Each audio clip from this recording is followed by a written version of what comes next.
श्री स्वामी समर्थ. म्हणजे तुम्ही कितीही दुःखात असाल, कितीही संकटात अडकलेले असाल, तरी सुद्धा तुम्हाला श्री स्वामी समर्थ महाराजांच्या प्रकट दिनापर्यंत एक छोटीशी गोष्ट आवर्जून करायची आहे, मनापासून करायची आहे.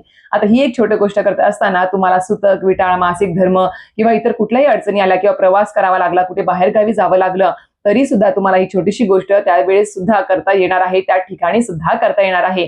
त्यामुळे ह्या सेवेला कुठल्याही नियमांचं बंधन नाही आहे. आता ही जी छोटीशी गोष्ट किंवा सेवा जी आहे ती साधी सुधी नाही, तर अतिउच्च कोटीची सेवा आहे, स्वामीला खूप जास्त प्रिय आहे. पण ती तुम्हाला इतर कुठल्याही वेळेस करता येणाऱ्यातली आहे. त्याला काही जास्त नियम अटी सुद्धा नाही आहे.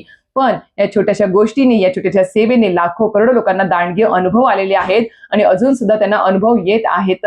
आणि तुम्हाला सुद्धा ह्याची अनुभूती घ्यायची असेल तर नक्कीच ही छोटीशी गोष्ट काय आहे, जी स्वामी समर्थ माझ्याला खूप जास्त प्रिय आहे आणि तुमच्या आयुष्यामध्ये अशक्य गोष्टीही शक्य करू शकते, अशा प्रकारची सेवा किंवा गोष्ट असणार आहे. तर नक्कीच याबद्दल संपूर्ण माहिती जाणून घ्यायची असेल तुम्हाला, तर नक्कीच माझ्या युट्यूब चॅनल शीतल स्वामी सेवा चॅनल व्हिजिट करा. तर संपूर्ण माहितीचा व्हिडिओ आलेला आहे, लिंक तुम्हाला खाली भेटून जाईल. धन्यवाद. श्री स्वामी समर्थ.